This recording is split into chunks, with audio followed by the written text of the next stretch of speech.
van a tener su número corrido continuo. Muy bien. Esta clase introductoria número 14 va a hablar sobre el metabolismo y la bioenergética, para que veamos qué es el metabolismo y cómo ocurre dentro de la célula. Esta idea que yo les puse aquí es de este profesor, el doctor Mario Díaz, que es un médico que es profesor de la UAS, estudió la maestría en bioquímica con nosotros, y él es él es muy pensativo, como que tiene muchas ideas. Y yo dije, vamos a rescatar esta idea que él escribió, que me resulta muy interesante. A ver quién quiere leerla. Yo puedo leer la maestra. Léala, sí. La célula. Ah, tú ya está bien, ok. Dice, la célula es un microambiente por definición aislado y excluyente, cuyo tamaño le permite un intercambio efectivo y eficaz con su medio. Esta tremenda ventaja tiene el inconveniente de que ello no le permite manejar grandes cantidades de compuestos químicos en forma de sustrato, enzimas, cofactores, compuestos energéticos y estructurales. Una consecuencia importante de este hecho es que existen cantidades limitadas de ciertas sustancias cuyo balance juega un papel fundamental en la dirección que van a tomar las transformaciones de los componentes celulares, objeto central del metabolismo. Muy bien. Ustedes Doctor Mario entendieron más Díaz. o menos. ¿Entendieron? ¿Qué tú entendiste por eso, Gerson? Bueno, entendí que el inconveniente que presentan en las células, que no le permite manejar un número en cuanto a cantidades de sustratos y enzimas determinadas, le impide eh, realizar una función que quizás fuera, fuera lo idóneo que se debiera. Dice que a raíz de eso existen cantidades limitadas para que el metabolismo pueda funcionar de manera eficaz. Limita sustratos encima para que haya un balance y pueda jugar un papel fundamental en lo que es el comportamiento de la vida humana. Sí, muy bien. Lo importante de esto, vamos a completar lo tuyo, que como la célula es tan pequeña, fíjense que el organismo está formado por millones de células, dicen que son trillones, ¿verdad? De células, pero cada una de esas células es pequeña. Y el hecho de ser pequeña, pero al mismo tiempo tener tantos compuestos dentro de ella, debe de ser en cantidades limitadas, ¿verdad? Y entonces por eso ustedes ven que debe de haber un buen control dentro de los procesos que ocurren dentro de la célula. Eso es muy interesante porque a veces uno dice, necesita ATP. Ah, sí, pero es que el ATP no es constante. A ver, Ru quiere levantar dar una opinión. Exacto, maestra. Eh, yo estoy de acuerdo con eso. El metabolismo celular siempre va a depender de las concentraciones que hayan de las moléculas. Y aunque sean pequeños cambios, esto puede modificar la dirección de las transformaciones metabólicas. Exactamente. Muy bien. En la próxima, él lo explica.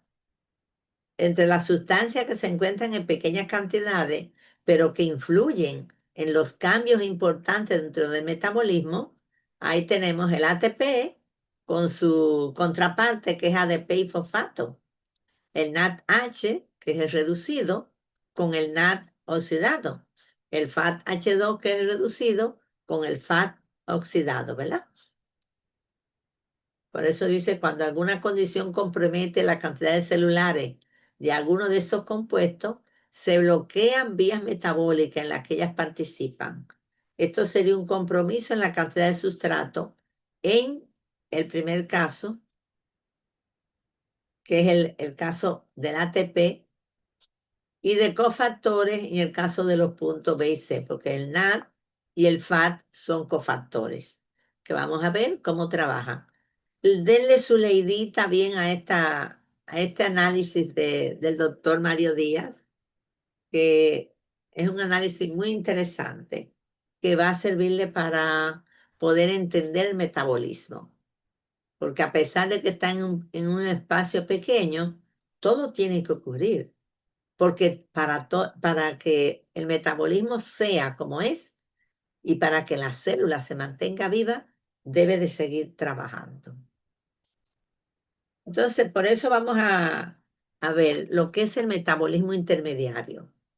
Cuando yo hablo del metabolismo intermediario, yo me estoy refiriendo a todas las reacciones que ocurren en la célula. Pero fíjense qué connotación le ponen. Reacciones enzimáticas. Y estas reacciones todas van a estar catalizadas por enzima, porque bajo las condiciones que tenemos dentro del organismo y dentro de la célula, si no fuera por las enzimas, esas reacciones no ocurrirían. Entonces, por eso hay que poner reacciones enzimáticas. Y con esas reacciones enzimáticas es que la célula puede mantenerse viva. Y para la célula mantenerse viva, necesita obligatoriamente interactuar con el entorno. Por eso ustedes ven que dice que intercambia materia y energía con el medio que la rodea. Cuando nosotros hablamos de una célula, hablamos de un sistema, eh, según la biofísica, es un sistema abierto.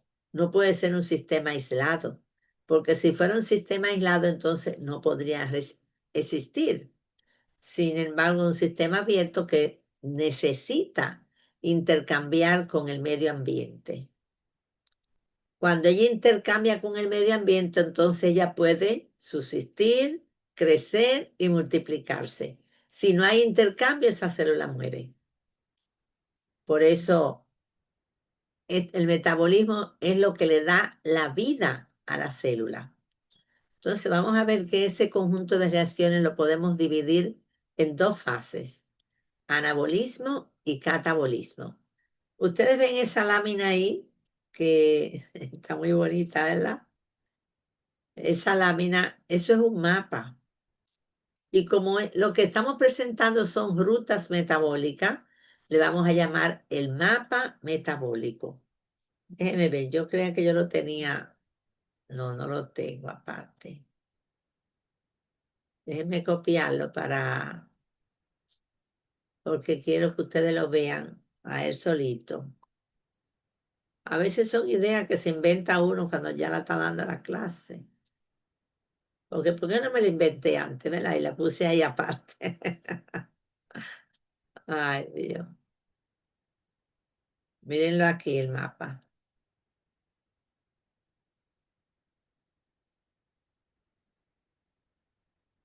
Este es el mapa metabólico. Porque, ¿qué hacemos en un mapa?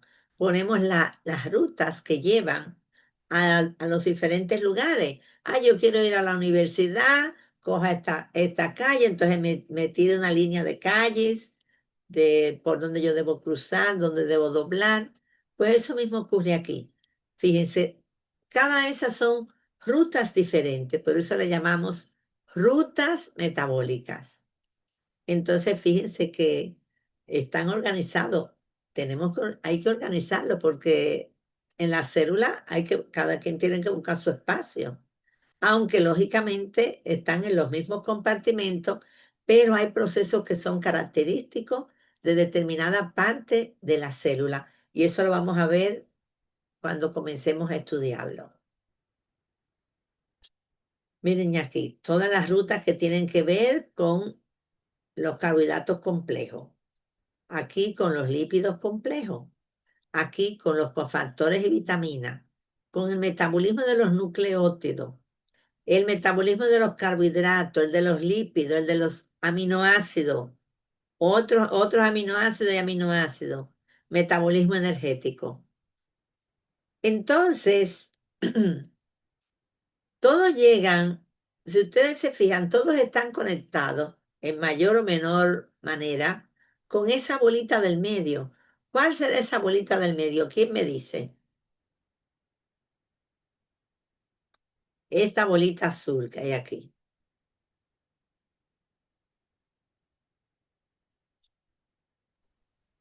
A mis Parece experimentos, el ciclo. Parece el ciclo. ese, ¿eh? Sí, ahorita el mío parece el ciclo de Krebs. ¿Parece quién? Se parece al ciclo de Krebs. Ah, Dije, al ciclo de Krebs, muy bien. Como ustedes se fijan, el ciclo de Krebs es un proceso central en el metabolismo que tiene que ver con todos los demás procesos, todas las demás rutas metabólicas. Pueden llegar allá o salir de allá en mayor o menor medida. Eso lo vamos a ver con calma. Entonces vamos a ver esas dos fases en las que se divide el metabolismo. Primero, el anabolismo. Aquí, sustancias sencillas van a ser convertidas en sustancias complejas. Por ejemplo, recuerdan los ¿Quién precursores de compró un la vehículo? molécula. ¿Eh? ¿Quién es que habla? ¿Ya lo tú apagaron? dices, Y yo, fue sin querer, discúlpenme. Ok, listo.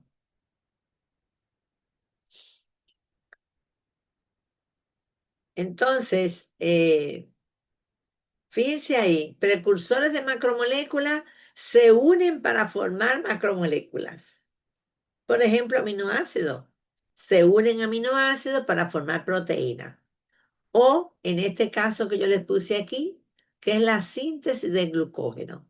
Miren cómo se van formando, uniendo las moléculas de glucosa hasta formar esta gran cadena que después se sigue ampliando y ramificando hasta alcanzar el peso molecular que debe tener en la célula. Ahora, es importante ver que el anabolismo consume energía. Por eso fíjense cómo lo representan de abajo hacia arriba, para que se vea que son procesos que necesitan un aporte energético. Catabolismo. Aquí es el al revés. Cuando esas macromoléculas se convierten en precursores de macromoléculas y estos precursores a su vez se degradan casi por completo. Por eso va de sustancias complejas a sustancias sencillas. Miren cómo ponen la flecha hacia abajo como para indicar que hay una mejor facilidad y que en este proceso se libera energía. Yo les puse aquí el ejemplo de, de la glucosa. Esta es la glucólisis. Fíjense cómo la glucosa se convierte en piruvato. De piruvato puede pasar, si hay oxígeno, a oxidarse completamente. No hay oxígeno, pues se convierte en lactato. Y a nivel de las bacterias, y a, ni- y a nivel de cuando uno deja algún líquido ahí con la bacteria que se logra, ¿en qué se convierte la glucosa? En etanol. Esa es la base de la fabricación de los licores y todo eso. Muy bien. Por fermentación, ¿verdad, profe? Míralo ahí, sí, fermentación. Claro. Pero esa no ocurre dentro del organismo, ¿eh? No, extra. Sí, en otras lugares, acción de levaduras. Eso le iba a preguntar, maestra. Eso es más o menos igual que el proceso que usan estos fabricantes de alcohol Claro, clandestinos, ¿verdad? sí, claro. Ok. Entonces, bueno, Como vamos a estudiar, ya vimos que son una serie de reacciones enzimáticas.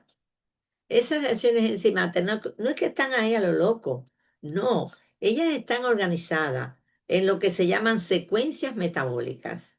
Y estas secuencias metabólicas pueden ser de dos tipos. Pueden ser una vía o un ciclo. Cuando yo hablo de una vía, esta es una secuencia abierta. Y si hablo de un ciclo, es una secuencia cerrada. ¿Qué significa que sea abierta? Como ustedes ven, la glucólisis comienza con la glucosa y ¿en qué termina? En CO2 y agua más ATP.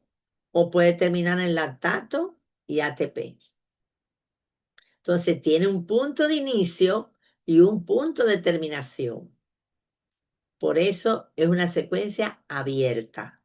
Por eso yo les pongo aquí que tiene un sustrato inicial y un producto final definido.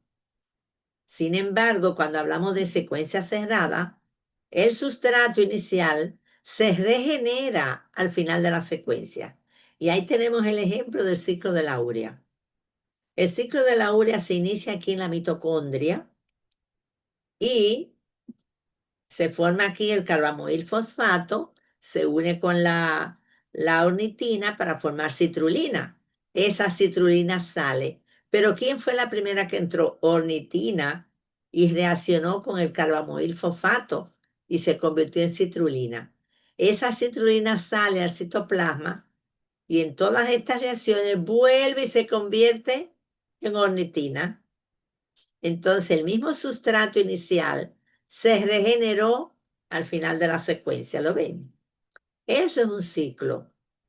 Cuando hablamos de ciclo, siempre vamos a tener lo que se llama un alimentador, que es una sustancia que viene de fuera, de otro lugar que se ha formado y por una enzima particular se ha formado y entonces entra a participar en el proceso.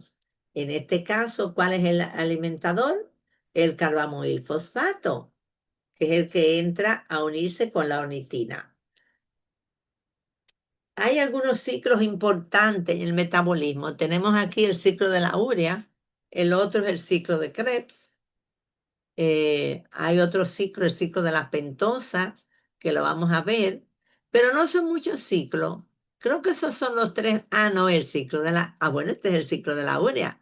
Son los tres ciclos más importantes que vamos a nosotros a estudiar aquí y nos lo vamos a aprender de memoria para ver qué necesidad tenemos en el organismo de cada uno de estos ciclos.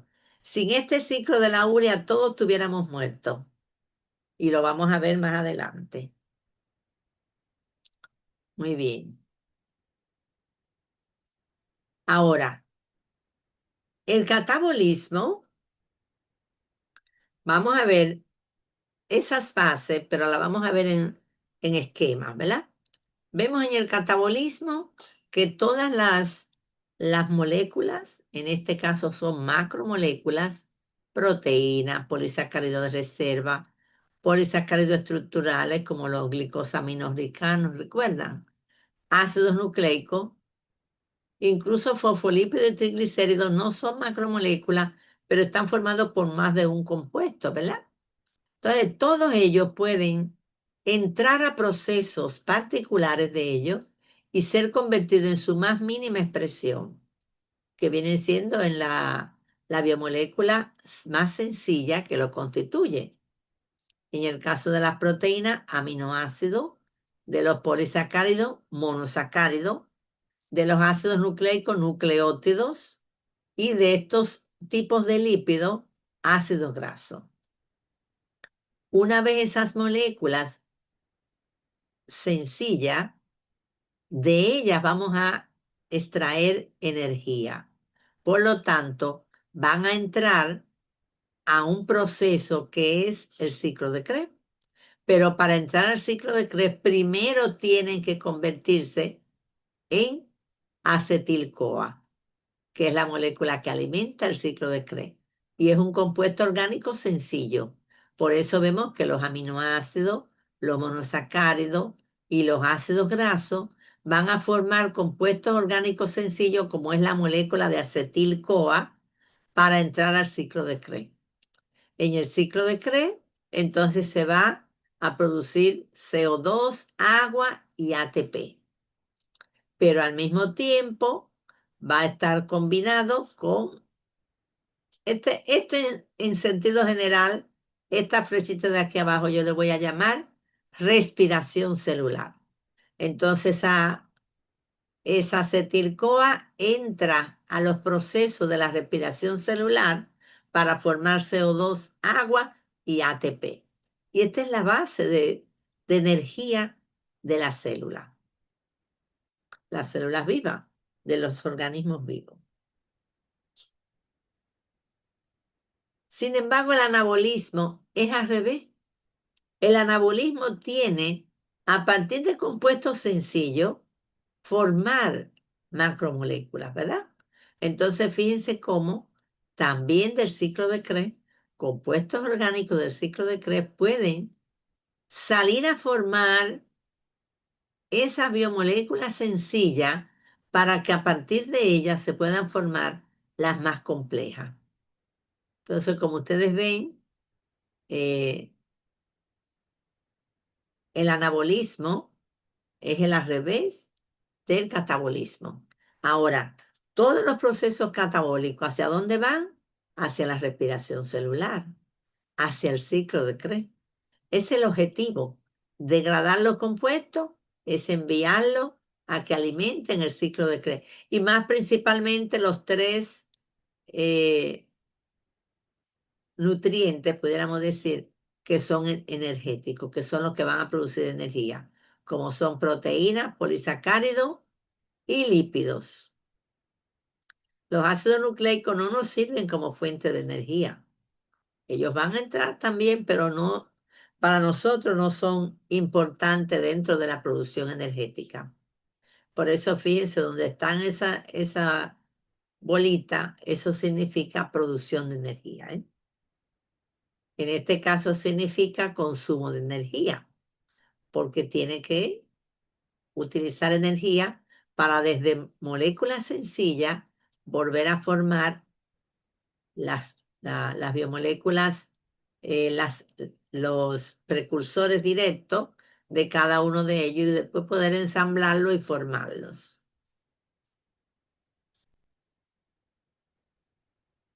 Entonces, bueno, este es lo que acabamos de ver. Anabolismo y catabolismo. Anabolismo, precursores de abajo hacia arriba, porque esto me representa que consume energía. Sin embargo, catabolismo de arriba hacia abajo, libera energía. Como estos procesos del anabolismo, en su gran mayoría, siempre uno no puede ser absoluto cuando lo habla, sino que podemos decir en su gran mayoría, porque puede aparecer un proceso anabólico que no consuma energía. Entonces ya uno dice, bueno, ¿y este? Entonces, en su gran mayoría consumen energía y las reacciones y los procesos que consumen energía se llaman procesos endergónicos. Entonces, los procesos anabólicos en su gran mayoría son procesos endergónicos porque consumen energía. Sin embargo, los procesos catabólicos son procesos exergónicos que liberan energía, ¿verdad? Entonces, la combinación de los procesos anabólicos con los catabólicos es lo que me da el metabolismo intermediario. Todas esas rutas metabólicas que vimos pueden ser o anabólicas o catabólicas. Las que vimos en el cuadrito bonito ese, esa gráfica bonita del mapa metabólico.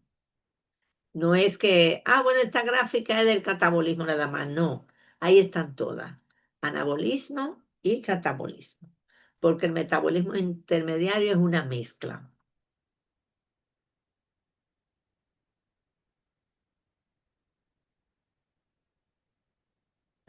Ok. Ahora, ¿qué les voy a decir?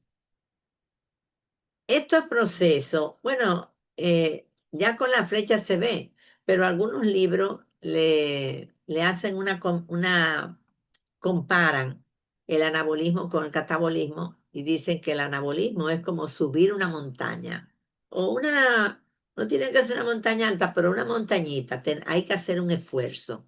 Y el catabolismo es bajar la montaña. Cuando uno baja la montaña, entonces, estamos hablando que este metabolismo intermediario se va a encontrar en un estado estacionario dinámico. ¿Entre quién? Entre las personas adultas.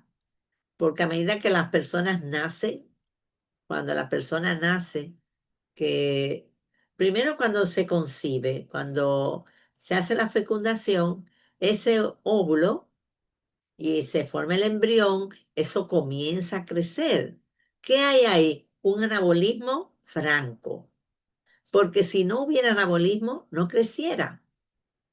Entonces, el anabolismo en este caso va a estar aumentado, pero el niño está desarrollándose, el niño nace y tiene que pasar un proceso para llegar a la etapa adulta, ¿verdad?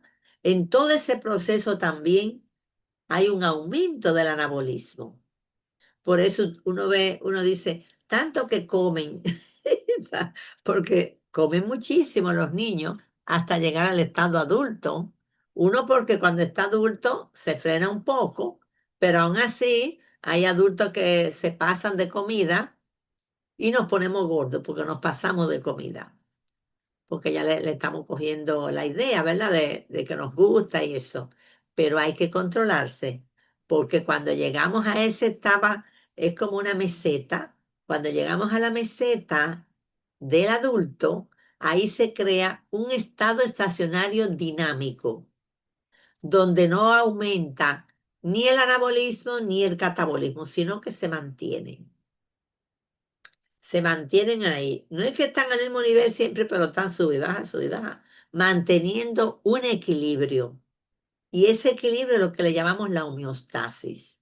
Cuando nosotros perdemos ese equilibrio, entonces también, que ustedes saben que también ese equilibrio, si se pierde, lo pueden aprovechar bacterias y todo eso. Entonces, ese estado estacionario dinámico, cuando se pierde, va a tirarnos hacia un lado o hacia el otro. Si aumenta el anabolismo, entonces, ¿qué nos va a pasar? Si yo soy adulta y me aumentó el anabolismo, ¿qué ustedes creen que me va a pasar? Aumento de peso. Aumento de peso, porque ya usted subió a donde iba a subir. Y ahora lo único que le falta es engordar hacia los lados. Entonces usted comienza a engordar hacia los lados, porque usted estaba en su estado estacionario, pero aumentó la ingesta. Esto puede ocurrir porque usted comience a comer más o porque usted tenga alguna enfermedad. Porque hay muchas enfermedades, principalmente las glandulares, que hacen que las personas aumenten de peso. Por ejemplo, el síndrome de Cushing, eso es terrible. Ay, Ustedes profe, saben pero ahí aumentan desproporcionado, porque hay aumento eso, por un lado y por... eso, claro, pero hay un aumento, pero ahí Sí. uno se da cuenta cuando es síndrome de Cushing, porque uno ve la característica, dice, oh, este señor no es que está gordo solamente porque comió, sino que él tiene problemas glandular. Muy bien. Ahora, vamos a suponer que estamos en el adulto, en su equilibrio, pero de repente comienza a aumentar los procesos catabólicos. ¿Qué le va a pasar a ese individuo? O profe va a perder de peso. Va a perder de peso porque van a empezar a Sí, destruirse sus moléculas. claro. Por ejemplo, los hipertiroides. Ok, hipertiroideo, sí. Muy bien. Sí. Pero también hay otros que pierden de peso, que son enfermedades que uno puede tomar. Un cáncer, una persona con cáncer. Usted la vio hace 5 meses, el cáncer le dio, hay cáncer que son muy agresivos. La tuberculosis, La tuberculosis ya es una crónica, pero sí. también una que Pero fue muy... también el de VIH positivo. Es el que más, el más fuerte. Porque usted deja de ver a esa persona en 5 meses y cuando la vuelve a ver ya parece un esqueleto. Porque ahí hay un aumento de los procesos catabólicos. Ujú. Eso es si tenemos una enfermedad, pero normalmente aumentan cuando entramos en la vejez. Ya después que usted tiene una edad, no importa lo que usted haga. Ah, déjame darle más comida. ¿Por qué está tan delgadito el viejito? No, no. Usted no puede darle más comida porque ya él no está desarrollando anabolismo. Él está en un catabolismo franco. Ujú. Entonces ahora con la vejez lo que vamos a hacer es mantenimiento, alimentación de mantenimiento.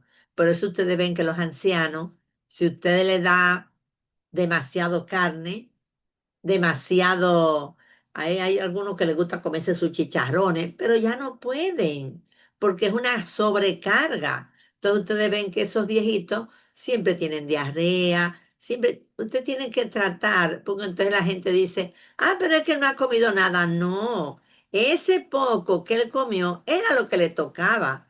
Él no está creciendo igual que el niño, porque el niño sí, usted tiene que darle un plato bueno y se lo puede dar en 3 o 4 el día entero. Yo me recuerdo que los hijos míos siempre cenaban 3 veces, se desayunaban 3 veces, almorzaban 3 veces, porque es que es un desarrollo, están creciendo, están formando tejido, pero ya aquí no, en la vejez, ya no. Claro, profe.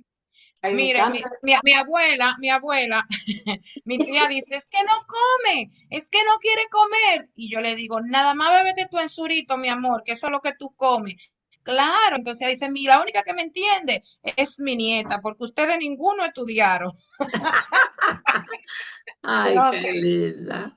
profe, pero también hay lo que pasa, como decía usted al principio, que hay un cambio en el metabolismo. Y como hay un cambio, el metabolismo de ellos es mucho más, es menos acelerado que el de un niño en crecimiento, un adulto joven.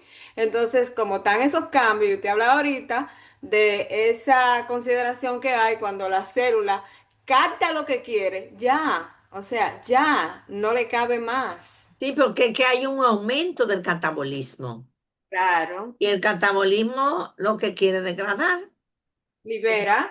No quiere estar formando proteínas ni nada de eso. Es lo que estamos manteniendo ese individuo. Fíjense que hasta aumenta la excreción de la urea.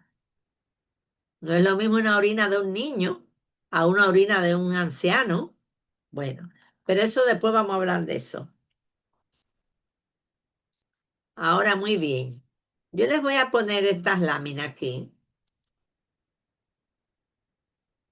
¿Qué ustedes creen que representan cada una de esas fotos que están ahí? Energía. Pero Ah, algunos Energía, producen, profe, otros energía. consumen pero todo energía. es energía, no. Mira, Así es. esta consume, pero me está produciendo luz, Es exacto, energía exacto, luminosa. Esta me está produciendo energía para trabajar con los equipos, porque esto es una batería. exacto. Y ahí está la molécula de energía de nosotros, para que hablemos así fuerte como estamos hablando ahora. El ATP, perfectamente. Ahí están las gasolineras, que a través de la gasolina se produce mucha energía. Es una fuente de energía. Claro, las plantas generadoras también, que no están ahí. Ah, sí, ahí está Sí, la la planta de hidroeléctrica. Valdesca, está ahí. Hidroeléctrica. La Entonces, presa. miren, todas las fuentes de energía que nosotros tenemos provienen de ese que está ahí, arribita, que se llama el Sol. Esa es la fuente de nuestro planeta. Si no tuviéramos el Sol, no tuviéramos esa energía. Y de esa fuente es que nosotros podemos convertirla en todas esas diferentes formas. O sea que hay muchas formas de energía. Vamos a ver entonces ahora esta lámina donde tenemos el sol como fuente de energía y hay algunas láminas. Yo quiero que ustedes son dos personas que quiero que me hagan una oración con esas fotos que hay ahí. Una oración que me abarque todas esas fotos. A ver, ¿quién se atreve?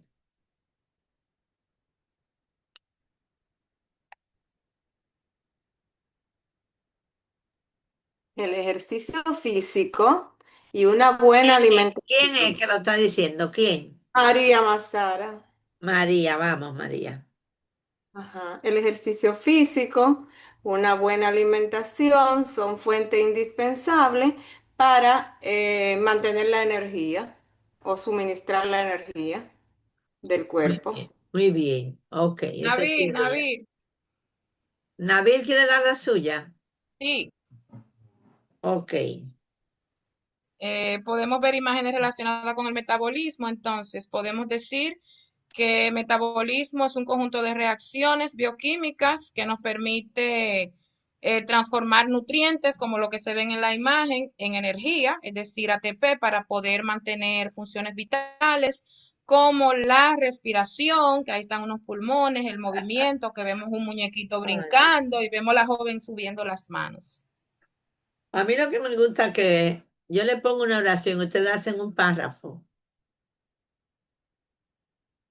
No un párrafo que tú hiciste y la otra también. Hagan una oración. Si yo veo una foto de dos gente comiendo, ¿Quién están es en un la otra? restaurante comiendo, ya. Dígame ahí. ¿Quién La es la ingesta de otra? energía, la No, ingesta de no, nutrientes. ya hablaron María y Nabil. No, pero Sí, que dijo Nerky, la es otra. Nerky, Usted dijo Nerky que la está otra. hablando. Ya. Ah, Nerky, vamos, Nerky. Ok, Ok, la ingesta de alimentos produce energía, ATP, la transforma en ATP para la movilización y el funcionamiento normal o el movimiento de las personas. Ya, una muy Pero bien. ese es otro Una oración. párrafo. Ay, no, Miguel. Otra. ¿Quién quiere decir uno más pequeño? Yo, ¿Quién es yo? José. Es su alumno favorito. Mi alumno favorito, está bien. El más intenso. A ver, Los alimentos producen energía. ok, esa es la tuya. Vamos a ver a Yulisa, ¿qué quiere decir la de ella también? Las frutas y verduras producen energía que podemos transformar en movimiento. Ok. Ustedes se fijan todas las maneras que yo tengo de enfrentar eso, ¿verdad? Esa lámina. Entonces yo voy a decir la mía ahora. Aquí tenemos el sol, ella está respirando, para eso ella alza los brazos, esta está haciendo ejercicio. Aquí tenemos, ¿quiere decir otra cosa, Yulisa? O bajen las manos. No, maestra, se me quedó levantada, disculpe. Aquí tenemos los pulmones, aquí están los alimentos y aquí está el ATP. Entonces yo diría,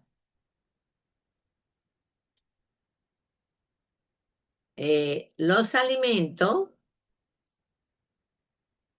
utilizando el oxígeno que vamos a tomar por los pulmones, nos ayuda a producir ATP, con el cual podemos hacer las funciones vitales.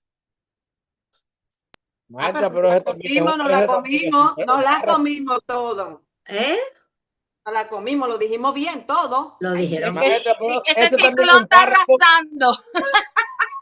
Sí, pero pero no pusieron que para producir ese ATP hace falta el oxígeno. Por eso Ah, ella tiene que respirar. Ah, Ella bueno. nos tiene faltó que ahí, nos faltó respirar ahí. porque el ya lo oxígeno mencioné. que toma por los pulmones es el que va a servir para convertir la energía que tienen los alimentos en ATP. Y eso es lo que vamos a ver aquí, en la primera unidad que vamos a estudiar, que es la de respiración celular.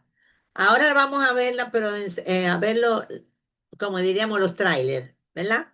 Para lo que viene. ¿Entendieron? ¿Tienen alguna, les gustó la idea? ¿Tienen algo Sí, que sí. anotar? No. Sí, Ok, profe, muy interesante, muy dinámico. muy bien.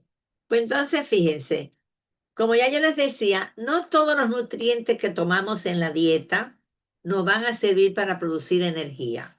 Aquellos que nos sirven se le pone el apellido, nutrientes energéticos. Y esos nutrientes provienen de los alimentos. Pero para producir esa energía hay que oxidar los alimentos.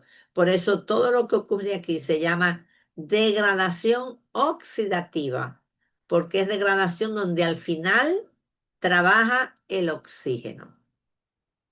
Miren, por ejemplo, la grasa se va a degradar a moléculas más sencillas, como son los ácidos grasos, los polisacáridos a glucosa, las proteínas aminoácidos.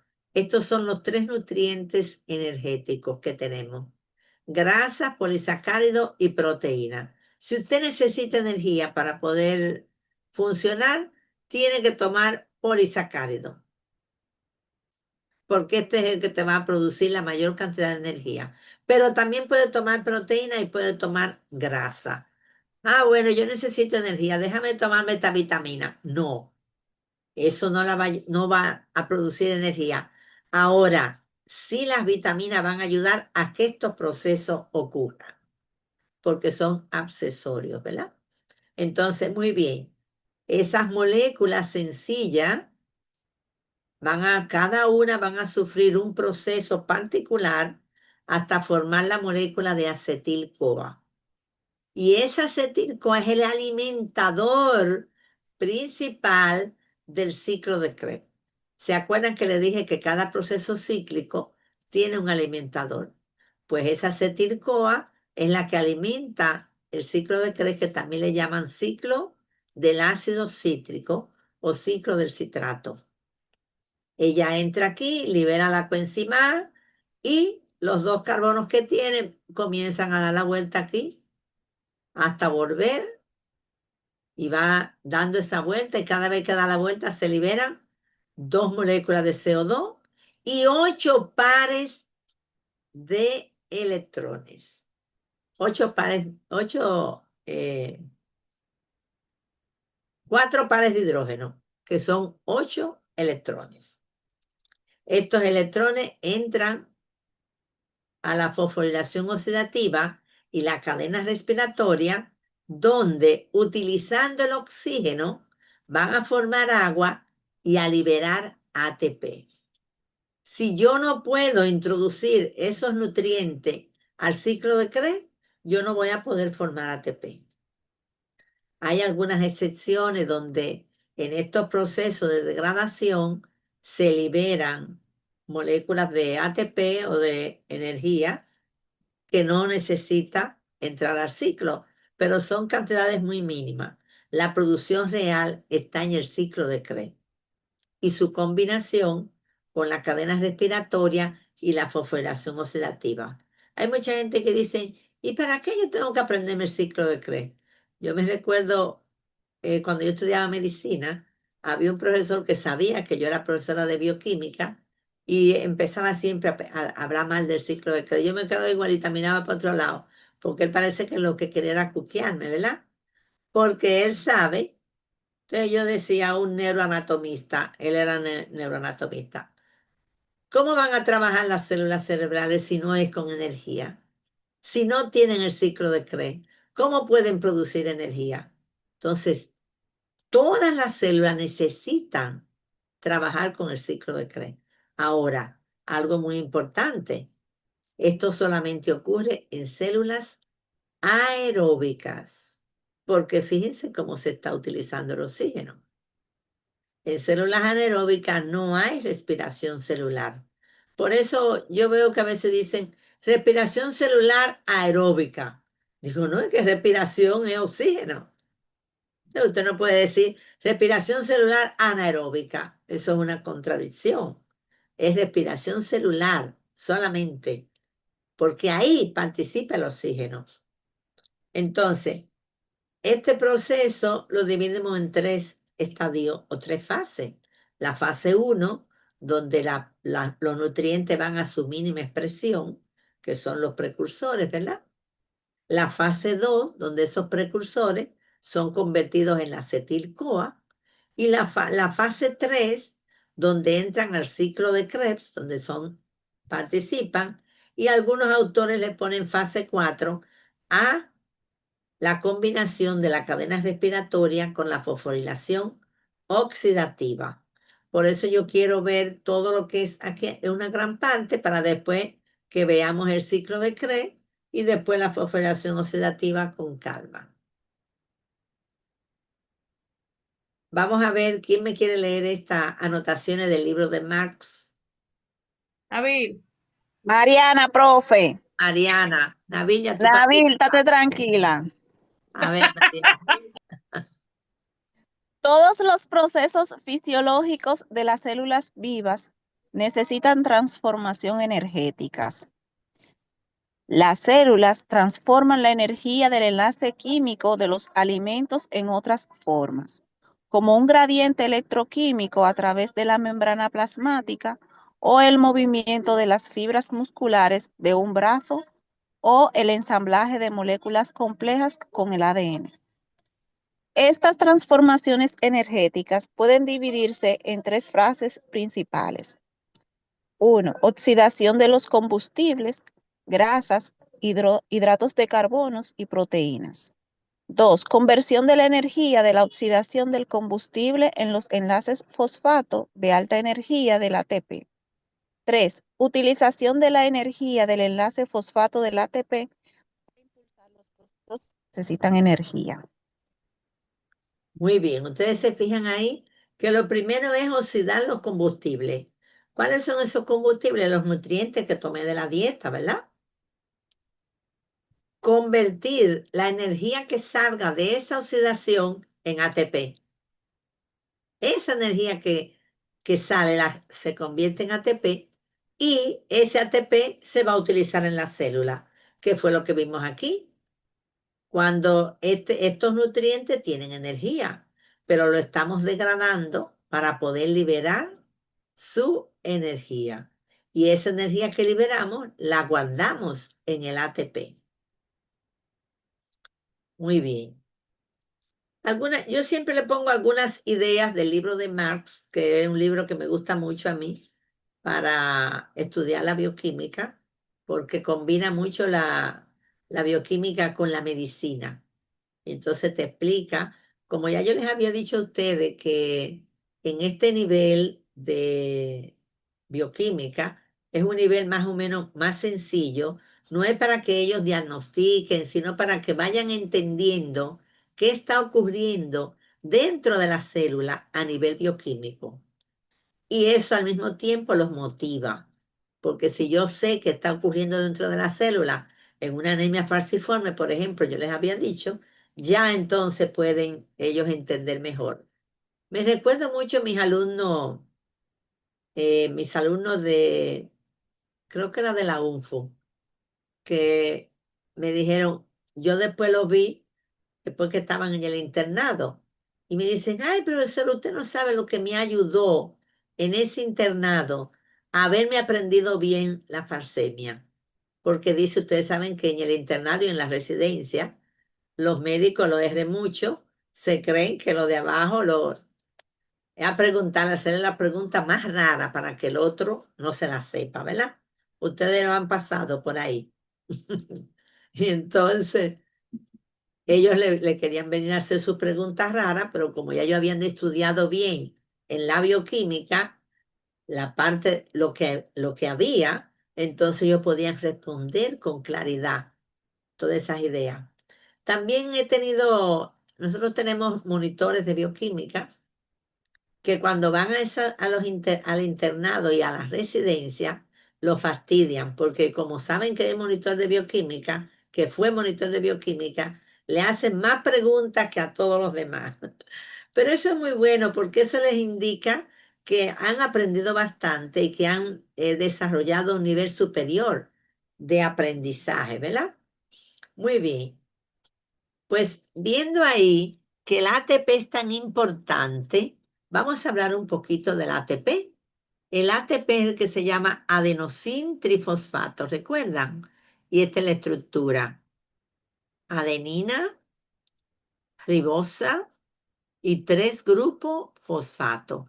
¿Por qué yo sé que es ribosa? Porque tiene los 2 oxígenos, el del carbono 2 y del carbono 3.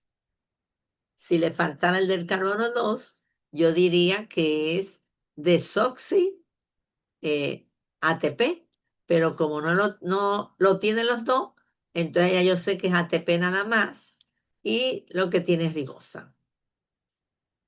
Muy bien. Fíjense que estos fosfatos se unen unos con otros y estos enlaces que forman, que se van a numerar con letras griegas, alfa, beta y gamma. Estos son enlaces que van a guardar energía, principalmente el beta y el gamma. Este no, porque este no se rompe, pero estos sí guardan suficiente energía. Entonces, el romper estos enlaces va a hacer que se libere energía. Y esa energía que se libera puede ser utilizada para todos esos procesos endergónicos que necesitan energía. Ah, pero ¿cómo yo hago que se libere esa energía? Mediante hidrólisis. Entonces, si se introduce agua al enlace gamma, miren cómo se rompe, se libera ADP y fosfato. Y ahí se libera energía. Si se introduce agua en el enlace beta, pues también ocurre, pero ¿qué me va a quedar? AMP más pirofosfato. Porque aquí, si se rompe aquí, el gamma, me queda toda esta molécula más el fosfato libre. Pero si se rompe el beta, lo que me queda es esta molécula que es el AMP y estas dos unidas que se llaman pirofosfato. Ahora, el pirofosfato es inestable. Inmediatamente él se libera, vienen las pirofosfatasas inorgánicas, rompen ahí y liberan más energía.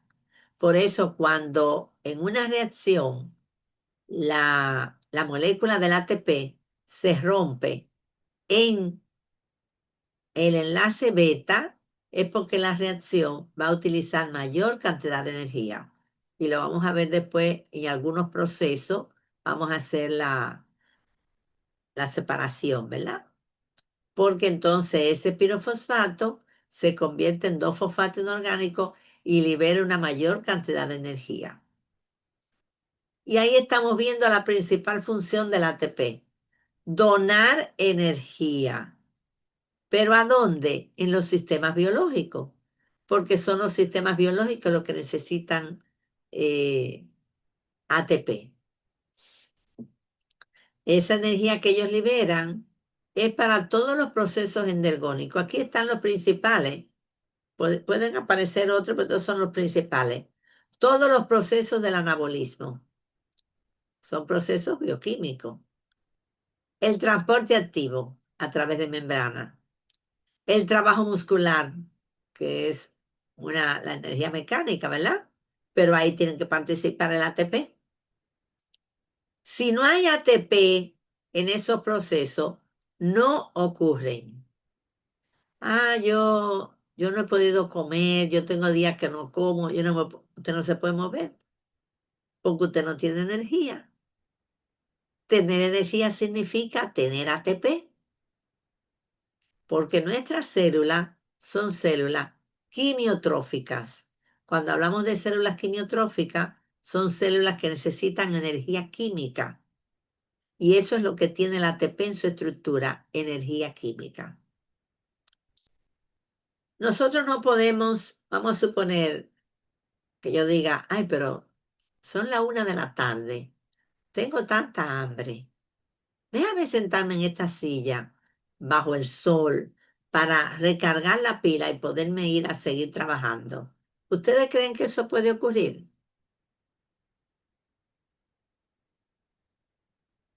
Los espíritus, Claro que no, No, profe, claro que no. porque No somos reptiles. porque no somos. No trabajamos con energía, trabajamos con energía química. Entonces, sin embargo, yo digo, ¿qué hambre tengo? Me como un pan y me siento en una esquinita con mucho fresco a dormir un rato y yo me levanto con energía, ¿verdad que sí? Porque ese pan, ¿eh? Claro. Ese pan, Claro, profe, sepan, mi mamá va a hacer su trabajo en el ciclo. ese pan me va a liberar energía química que se va a guardar aquí en los enlaces del ATP. ¿Está bien? Ustedes saben muy bien eso, ustedes se saben todo esto. Profe, ¿Eh? profe, Digan, usted sabe que no me acuerdo si fue Ricky o Richie, siempre andaba agarrando sol y dejó de hacerlo cuando yo le pregunté si era que estaba haciendo fotosíntesis, porque yo no sé por qué se ponía en el sol. oh, Creo que fue, porque le creo que daba fue Ricky. frío. Es frío que tenían. Eso No era sé, pero Richie agarrando un chin de serotonina, que vitamina D y vaina. Cosa de él. me fía, cuando le pregunté si estaba No, haciendo fotosíntesis, no me involucren en eso, no me involucren en eso, ¿eh? Ahora te va a negar. No, lo que pasa es que él quería, a lo mejor tenía calor, qué sé yo, frío, porque en definitiva, eh, tú puedes coger sol, no tiene que ser solamente pero para... a la 1 de la tarde, ¿no? A la Por una de eso es la que está tarde no. así, de ese color, él. Ay, Dios, a lo mejor tiene mucho frío y no dice nada. Entonces, miren, como el ATP tiene la posibilidad de guardar energía en sus enlaces, energía química, entonces viene lo que se llama el ciclo del ATP. Se guarda la energía en el ADP, se convierte en ATP y este se utiliza y cuando se utiliza vuelve de nuevo a ADP. Y se convierte esto un ciclo. Formo ATP, lo utilizo, formo ATP, lo utilizo. ¿Lo ven? ¿Con qué energía se forma? Con la energía que liberan los procesos exergónicos. ¿Cuáles son los procesos exergónicos? Los catabólicos, donde hay oxidación de las moléculas combustibles. ¿Cuáles son nuestras moléculas combustibles? Los nutrientes energéticos. Cuando esos nutrientes se oxidan, entonces el ADP, que ya tiene que estar ahí, se convierte en ATP. Ese ATP va a ser utilizado por procesos endergónicos, movimiento, transporte activo, biosíntesis, amplificación de señales, y al utilizarlo, libera de nuevo ADP, el cual ahora vuelve y se le une fosfato inorgánico, y eso va a ocurrir constantemente. Ahora, si los niveles de ATP se van perdiendo, entonces puede haber problemas porque los niveles son cantidades controladas y eso después lo vamos a ver en los mecanismos de control. Entonces, ¿qué estamos viendo aquí? Que los procesos que liberan ATP están acoplados a los procesos que consumen ATP. Y eso es lo que se le llama acoplamiento energético celular. Si nuestras células no logran hacer ese acoplamiento, no pudiéramos vivir. Porque no podemos utilizar otra energía que no sea la energía química del ATP. Entonces, ¿cómo se usa? Mediante ese acoplamiento. Esa es la base de la vida, el acoplamiento energético, el acoplamiento que hay entre los procesos exergónicos y endergónicos a través de la molécula de ATP. Entonces, muy bien. Ustedes ven que son algunos detalles generales que vamos a ir viendo en la clase de hoy. Ya dijimos que ese ATP que tenemos es cantidad limitada en circulación. Por eso lo que hace el organismo es que guarda nutrientes para después convertirlos en ATP cuando sea necesario. Entonces tenemos 3 tipos de nutrientes que guarda el organismo: ácidos grasos, glucosa y aminoácidos. Los ácidos grasos los va a guardar en forma de triacilgliceroles, o como le llamamos, triglicéridos. Ya es el nombre que le tienen en la medicina. No hay manera de que cambien a triacilgliceroles. Entonces ya sabemos que esos son triglicéridos. La glucosa, que se guarda en forma de glucógeno. Y los aminoácidos, que se guardan en forma de proteínas. Pero recuérdense que habíamos visto que no es que hay una proteína especial. Déjame guardar esta proteína para cuando él esté en ayuna. No. Cualquiera de las proteínas del sistema van a utilizarse en caso de que sea necesario, en caso de un ayuno prolongado. Pero comienzan a utilizarse las proteínas musculares. Son las primeras que comienzan, ¿verdad? Entonces, esa es la manera de nosotros almacenar energía metabólica. No es en forma de ATP que la guardamos, es en forma de los precursores de ese ATP. Ahora, ese metabolismo energético no ocurre cuando él quiera. Él está sujeto a determinados estados nutricionales. Y entonces, estos estados nutricionales son el estado de alimentación, que después que hemos comido, el ayuno entre comidas y en la noche, y el ayuno prolongado en caso de que haya hambre o inanición porque decidimos no comer. Miren, ahí yo le puse uno en huelga de hambre. Ese está en un ayuno prolongado. Mientras dormimos, que no estamos comiendo ni nada, ese es el periodo de ayuno más largo.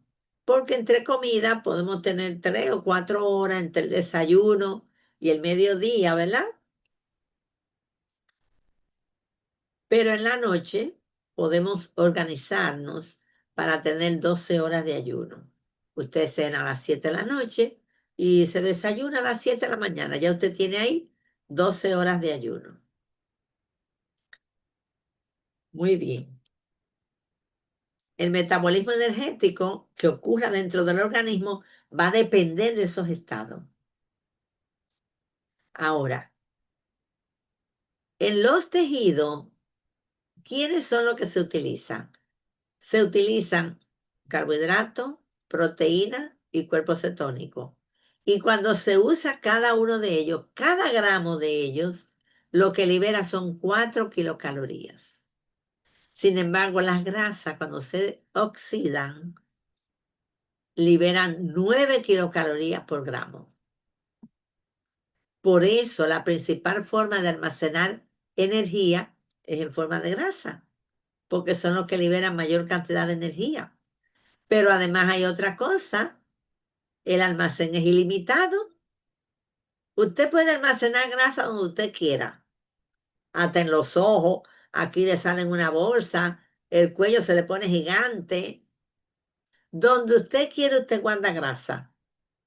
Por eso es un almacén. No, yo tengo 200 libras, no voy a aumentar más. No, usted siga comiendo que va a llegar a 1000. Entonces, mientras más usted coma, más guarda, porque ese almacén no tiene límite, el almacén de las grasas. Por eso yo les pongo que la capacidad de almacén y las vías de uso de los combustibles varía con los diferentes órganos y con el estado nutricional del organismo. Entonces tengo aquí un cuadrito que a mí me gusta mucho porque nos da una buena idea. Yo les puse aquí, estos cuadros no son míos, lo único que se me olvidó poner el autor. Debo de ponérselo porque uno tiene siempre que poner los autores. Pero este era en inglés y yo lo puse en español, vamos a ver. Entonces miren, el órgano, el estado de alimentación y estado de ayuno. Son los dos estados principales, porque el ayuno prolongado ya es en casos especiales, ¿verdad? Entonces, el hígado. ¿Qué le pasa al hígado? ¿qué fuente de energía utiliza después que ha comido? Glucosa y aminoácidos. Y cuando esté en ayuno, ¿qué utiliza? Ácidos grasos. Sin embargo, el músculo esquelético en reposo utiliza glucosa después que come. Y en ayuno, ácidos grasos y cuerpo cetónico. Entonces, como ustedes están viendo, inmediatamente nosotros comemos, prácticamente todos los tejidos utilizan glucosa. ¿Por qué? Porque es nuestro principal nutriente, la glucosa. Entonces, como la glucosa es el principal nutriente, todos utilizan glucosa como fuente de energía. Ah, pero si están en ayuno, todos estos tejidos dicen, no, nosotros vamos a utilizar ácidos grasos para poder dejarle la glucosa a estos dos tejidos que solamente usan glucosa, cerebro y glóbulos rojos. Aún así, el cerebro puede, en caso de un ayuno prolongado, ayudarse con los cuerpos cetónicos. Él puede utilizar cuerpos cetónicos. Entonces, ¿ven cuál es la idea de esto? Que acabado nosotros de comer, todos utilizan glucosa, con excepción del músculo cardíaco, que nunca utiliza glucosa. ¿Cuándo utiliza glucosa el músculo cardíaco? A ver, ¿quién me lo dice?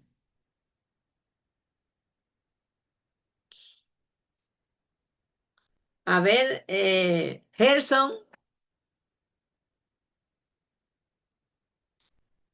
Gerson, ¿está vivo? Yo creo que mis alumnos no están aquí ahora. Ejemplo, Pensar. maestra, Estamos aquí, estamos pensando. usa ejemplo cuando la persona está haciendo mucho ejercicio o cuando la persona tiene un infarto, cuando hay una isquemia, Ah, puede no diga utilizar ejercicio, glucosa. di isquemia. Cuando hay una Exactamente. isquemia que no llega oxígeno, entonces el único nutriente que se puede utilizar sin oxígeno es la glucosa. Por eso inmediatamente hay una falta de oxígeno en el tejido, inmediatamente comienza la glucólisis anaeróbica, que la vamos a ver más adelante. ¿Están conmigo? Sí, maestra, correcto. Así es, maestra. El músculo cardíaco, para utilizar ácidos grasos y cuerpo cetónico, debe tener oxígeno, porque estos son procesos que ocurren en la mitocondria. Entonces, si no hay oxígeno, no va a haber, por eso inmediatamente se bloquea el paso de oxígeno. El músculo dice, déjame tomar mi reserva y utiliza la lactato deshidrogenasa para convertir al piruvato en lactato. Y de esa manera poder producir energía, pero esto lleva un tiempo mínimo, porque ustedes saben que se comienza a formar el lactato y entonces después lo que cae es en un problema. Entonces aquí también les puse la fuente de energía empleada y exportada en los diferentes tejidos. O sea, este es el tejido, cuál combustible almacena, cuál combustible prefiere y cuál exporta. Una gran cantidad de tejidos pueden utilizar, guardar y también darle a la comunidad. Sin embargo, el cerebro, miren, el cerebro solamente usa. Él no guarda nada, pero tampoco le da a nadie, porque él necesita tantas cantidades de glucosa que él no puede perderla. Por eso incluso la entrada de glucosa al sistema nervioso, al cerebro, es una entrada prácticamente libre. Eso no tiene problema, eso es un transportador que entra rápidamente todo. Entonces, fíjense aquí, esto es un cuadro que nos permite como hacer determinados análisis que tienen que ver con la manera que los tejidos utilizan su energía. Miren, el músculo esquelético en reposo almacena glucógeno. ¿Qué prefiere usar? Ácidos grasos, pero no envía nada. Ese glucógeno que él tiene guardado no es para nadie, es para él. Durante el ejercicio no almacena nada, lógicamente, mejor utiliza lo que había, prefiere glucosa y lo que envía es lactato y alanina. El músculo cardíaco y así para que ustedes vean cada uno de ellos. Ustedes pueden hacer sus análisis, ¿verdad? No es dejar nada más a lo que ella me dijo. Ustedes también analicen. Entonces, esos patrones que ya vimos de cambios metabólicos no vienen del aire. También hay hormonas que los regulan, como es la insulina y el glucagón. Entonces, la insulina es estamos hablando de los patrones energéticos, ¿verdad? La insulina, en caso de hiperglicemia, ella va a hacer que la glucosa entre a la célula, porque ella aumenta los receptores de glucosa para que entre mayor cantidad de glucosa a la célula. Inmediatamente entra la glucosa a la célula, ¿qué tiene que estimular? Los procesos anabólicos. Por eso estimula la síntesis de glucógeno y la síntesis de grasa de triacilgliceroles, para guardar esa molécula que ella ha hecho que entre a la célula. Por eso miren cómo dice hormona anabólica que promueve el almacén de energía, la producción de glucógeno y la producción de triacilgliceroles, ¿verdad? El glucagón es el al revés. Él se libera en caso de hipoglicemia. ¿Para qué? Para contrarrestar la falta de glucosa en sangre y hacer que suba esa glucosa. Por lo tanto, él estimula la síntesis de glucosa por la degradación del glucógeno. A mí como que no me gusta esa idea, la síntesis. Yo diría la liberación de glucosa por la degradación del glucógeno. Es una hormona catabólica que promueve la liberación de energía. Cuando el glucagón se libera, es para poder mantener los niveles de glucosa en sangre. Pero si usted no comió y está en ayuno, la hormona lo que va a hacer es estimular que salgan los depósitos. Por eso se puede formar mediante la gluconeogénesis o mediante la glucogenólisis, proceso que vamos a estudiar aquí con detalle. Ahora, las demás hormonas son hormonas contrarreguladoras de la insulina. Glucagón, que ya lo vimos, es el inverso, la epinefrina, el cortisol y la hormona del crecimiento. Entonces te dicen, pero esas también trabajan aumentando los niveles de glucosa. Sí, pero el eje que controla este metabolismo es insulina y su antagonista glucagón. Esas son las que van a estar trabajando. Los demás ya son de otros casos especiales. Muy bien. Como ya habíamos visto que existen las enzimas reguladoras, ¿verdad? Entonces, si vamos a mantener un control, esa homeostasis que vimos en el metabolismo, esto va a ocurrir a través de enzimas. El control metabólico son las enzimas que lo realizan. Puede ser controlando la actividad de las enzimas con estos procesos, modificación alostérica y modificación covalente. O puede ser controlando la síntesis de esa enzima, como es el control genético por la expresión de los genes. Pero fíjense cómo aquí también trabajan las hormonas. En la modificación covalente trabajan las hormonas. Esa modificación covalente tiene dos procesos: o ponerle fosfato a la enzima o quitárselo. Pero las hormonas centrales tienen que ver, porque el glucagón estimula la fosforilación, mientras que la insulina le quita el fosfato. Después vamos a ver que algunas enzimas reguladoras, cuando se fosforilan, se activan, otras se inactivan. Pero lo mismo ocurre al revés. Hay otras que cuando pierden el fosfato se activan y otras que cuando pierden el fosfato se inactivan. Y fíjense cómo esas hormonas entonces controlan el metabolismo, estimulando la unión del fosfato o quitando el fosfato. Ya eso lo vamos a ver cuando estudiemos el metabolismo. Vamos a ver cuál es el control metabólico de cada uno de esos procesos. Y lo mismo vienen aquí, la insulina y el glucagón también tienen que ver con la expresión de los genes.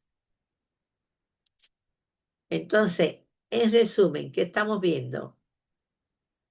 Que el alimento que recibimos en la alimentación lo vamos a utilizar